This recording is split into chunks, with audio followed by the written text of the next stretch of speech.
mun kwai magana dan kira da mun zo mun gana. Dan akwai digan shawarwari wanda duk ciki na zuba matsala.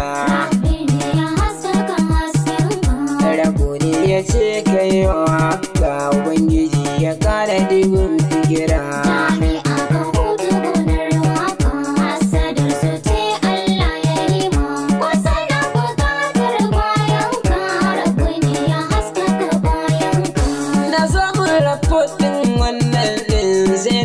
Abun ai ba matsala. Sun yi so